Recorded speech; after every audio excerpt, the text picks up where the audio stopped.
Think about the last goal you set. Maybe it was to lose weight, to make more money, to start a business, to find a relationship. You were excited at first. You made a plan. You took some action. And then you stopped. The motivation faded. The goal became a burden. And eventually, you abandoned it, telling yourself you'll try again someday. Why do so many goals die? Not because you're lazy, not because you lack discipline, not because you don't want it badly enough. You abandoned your goal because you never knew your why. You knew what you wanted, but you never discovered why you wanted it. And without a why, a goal is just an empty container, no fuel, no fire, no reason to persist when things get hard. Think about the goals you've actually achieved in your life, the ones where you pushed through obstacles, endured discomfort, and didn't give up. What was different about those goals? Chances are they were connected to something deeper, a value, a fear, a love, a wound, a dream that mattered so much that quitting wasn't an option. Today, we're going to do the work that most people never do. We're going to go beyond surface-level goals and dive into the deep water of your values, your fears, your passions, and your pain. We're going to discover not just what you want, but why you want it. Because when you know your why, the how becomes easier. The obstacles become manageable. The motivation becomes renewable. And the goal stops being a chore and starts being an expression of who you actually are. This is not a quick fix video. There are no magic formulas. This is a guided process, a series of questions, reflections, and exercises designed to help you uncover goals that actually matter to you. Not what your parents want, not what society expects, not what you think you should want. If you're ready to stop chasing empty goals and start building a life that means something to you, let's begin. Part 1. Why most people don't know their own goals. Before we discover your goals, we need to understand why most people don't know their own. Reason number 1, you've been living someone else's blueprint. From childhood, you've been handed a script. Go to school, get good grades, get a degree, get a job, get married, buy a house, retire. This script works for some people, but for many, it's a borrowed life, not a chosen one. You've been pursuing goals that belong to your parents, your teachers, your culture, your social media feed. And because they're not truly yours, they don't energize you. They exhaust you. Reason number 2, you've never been taught how to discover your own goals. Schools teach you how to follow instructions. They don't teach you how to ask, what do I actually want? Most adults have never sat down and done the deliberate work of self-discovery. They've just absorbed goals from the environment and wondered why they feel empty. Reason number 3, fear masks as not knowing. Sometimes you do know what you want. You've always known, but you're afraid. Afraid of failing. Afraid of what others will think, afraid of leaving the familiar, afraid of finding out that you're not capable. So you tell yourself, I just don't know what I want. It's safer than admitting you're scared. Reason number 4, you've confused goals with numbers. I want to make $100,000. I want to lose 20 pounds. I want to run a marathon. These are metrics. They're not goals. They're measurements of progress towards something deeper. The $100,000 is not the goal. The goal is what the money represents: security, freedom, the ability to care for your family. The 20 pounds is not the goal. The goal is what the weight loss represents: health, energy, confidence. When you only focus on the number, you miss the meaning. And without meaning, you run out of fuel. Part 2. The layers of why, the iceberg model. To discover your real goals, you need to understand that every goal has layers. Like an iceberg, most of what matters is beneath the surface. Layer 1, the surface goal, the what. This is what you think you want. It's measurable. It's concrete. It's the language of to-do lists and New Year's resolutions. I want to start a business. I want to get a promotion. I want to move to a new city. Layer 2, the immediate why, the how it will make you feel. If you achieved the surface goal, how would you feel? If I start a business, I'll feel free. If I get a promotion, I'll feel respected. If I move, I'll feel excited. These feelings are closer to the truth, but they're still not the deepest layer. Layer 3, the core why, the value. Beneath the feelings are values. Values are your deepest motivations. They're the principles that guide your life. Freedom is a value. Respect is a value. Adventure is a value. Security is a value. Connection is a value.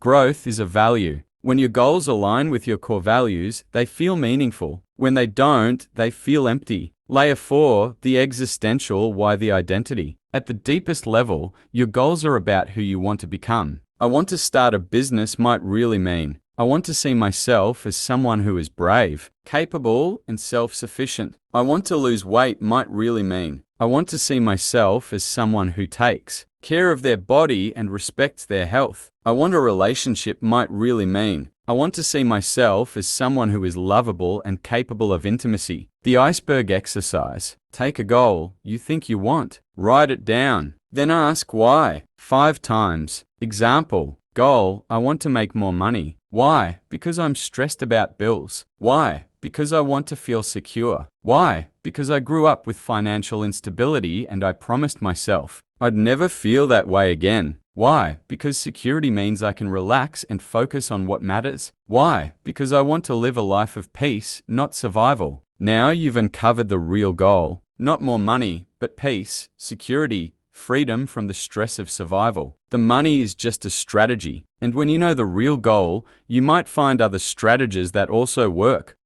Part 3, the discovery process practical exercises. Now let's do the actual work. Set aside judgment. Set aside what you should want. We're looking for what you actually want. Exercise number 1, the regret test. Imagine you're 80 years old, looking back on your life. What would you regret not doing? What would you regret never trying? This question cuts through fear. It cuts through I'm not ready. It reveals what truly matters to you. Write down 3 things you would regret not doing. These are not shoulds. These are deep desires. Exercise number 2, the ideal day. Describe your ideal day. Not a fantasy vacation, a normal day. 5 years from now. Where do you live? Who are you with? What do you do when you wake up? How do you spend your time? How do you feel? This exercise reveals your values in action. If your ideal day includes time with family, connection is a core value. If it includes creative work, expression is a core value. If it includes learning, growth is a core value. Exercise number 3, the jealousy probe. Think of someone you envy, not someone you admire, someone you feel a twinge of jealousy toward. What do they have that you want? Not the surface thing, the deeper quality. If you envy a friend who travels constantly,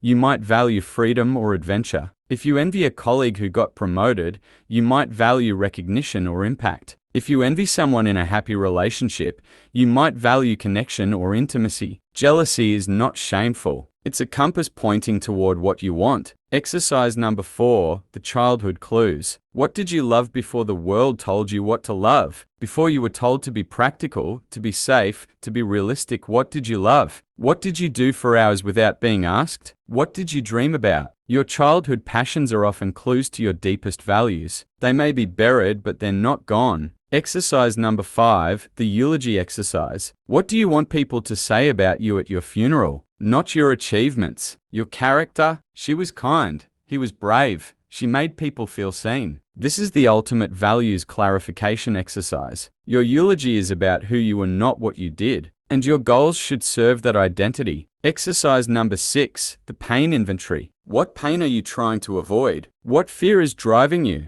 Sometimes our most powerful goals come from pain. A childhood of financial insecurity drives a goal of financial freedom. A history of feeling invisible drives a goal of recognition. There's no shame in pain-driven goals, but you need to know the source so you can choose whether to be driven by fear or by love.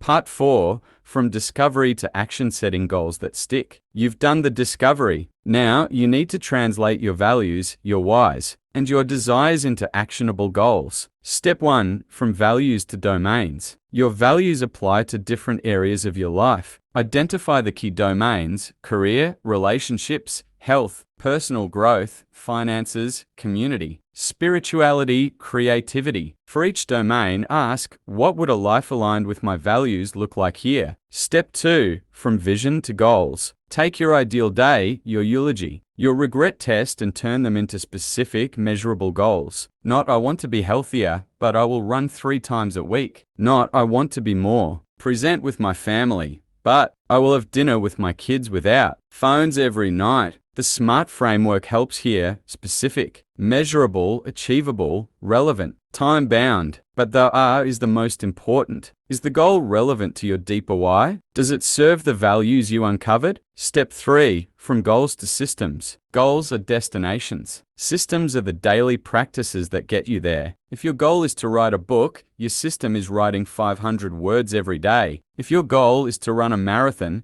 your system is running 4 times a week. If your goal is to be more connected, your system is calling one friend every week. James Clear, author of Atomic Habits, writes, "You do not rise to the level of your goals. You fall to the level of your systems. Focus on the system. The goal will follow."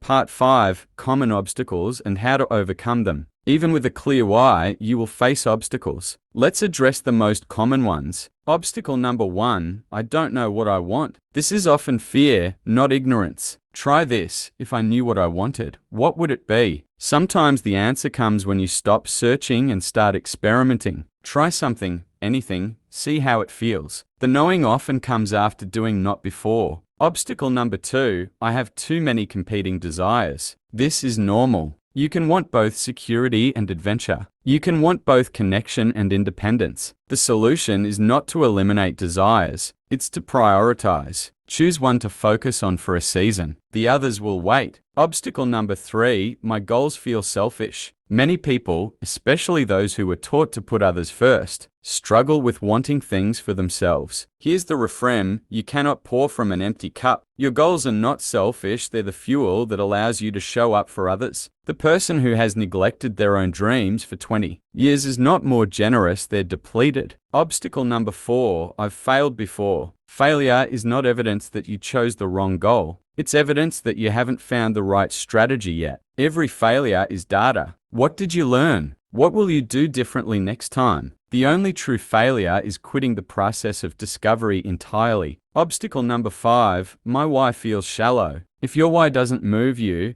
you haven't dug deep enough. I want to make money so I can buy nice things. That's shallow. I want to make money so I can provide security for my children and never have them feel the fear I felt as a kid. That's deep. Keep digging. Part 6. The role of your why in difficult times. Your why is not just for setting goals, it's for sustaining them when things get hard. When you want to quit, you'll have days when you don't feel like doing the work. The system will feel heavy. The goal will feel distant. This is when your why becomes essential. You don't need motivation, you need memory. Remember why you started. The writer and philosopher Friedrich Nietzsche wrote, "He who has a why to live for can bear almost any how." Your why is your anchor. When the storm comes, it holds you. When you're lost, sometimes you lose sight of your why. The daily grind obscures the bigger picture. Take a day, step back, revisit the exercises from part 3, the regret test, the ideal day, the eulogy. Reconnecting to your why is not a luxury, it's maintenance. Schedule it. When your why changes, your why can change. What mattered at 25 may not matter at 35. That's not failure, that's growth. Periodically reassess your goals. Are they still serving the person you're becoming? If not, adjust. Quitting a goal that no longer fits is not giving up, it's making space. Part 7. Beyond goals, living your why every day. A final perspective shift. Goals have endpoints. You achieve them, and then what? You need a new goal. The treadmill continues. Your why, your values, your identity, your deepest motivations does not have an endpoint. It's not something you achieve. It's something you live. From goal-oriented to value-oriented. Instead of, I will be happy when I achieve X, try, I will live my values today, regardless of outcomes. The goal becomes a direction, not a destination. The joy is in the journey, not just the arrival. Integration. The ultimate goal is not to have a list of accomplishments. It's to live a life where your daily actions are expressions of your deepest why. When you wake up and your work aligns with your values, that's freedom. When you come home and your relationships reflect your priorities, that's peace. When you look in the mirror and see someone living their truth, that's integrity. Goals are tools. Your why is the purpose. Conclusion. You already know. Let's come back to where we started. You've been chasing empty goals, borrowed goals, goals that belong to someone else's life, and you've wondered why they don't fulfill you, why you abandon them, why you feel lost. Here's the truth. I want you to leave with. You already know what you want. You've just been talked out of it by fear, by obligation, by the voices of people who don't have to live your life, by the noise of a world that profits from your dissatisfaction. The discovery process we've walked through today is not about finding something new, it's about uncovering something that was always there. Your why is not hidden in a mountain cave. It's not a secret that only gurus can reveal. It's in you, in the regrets you're afraid to admit, in the jealousy you're ashamed to feel, in the childhood passions you buried under practicality. Trust yourself, not because you have all the answers, but because you are the only one who can live your life. The poet and philosopher Rumi wrote, "The answer you are looking for is inside the question you are avoiding." Stop avoiding. Sit with the questions we've asked today. Write down your answers, and then take one small step, not toward a borrowed goal, toward the life that has been waiting for you to claim it. Your goals don't need to be impressive. They need to be yours. Narrator, if this video resonated with you, share it with someone who needs to stop chasing empty goals and start discovering their own why. Subscribe for more deep dives into psychology, purpose, and the art of living deliberately. I'll see you in the next one.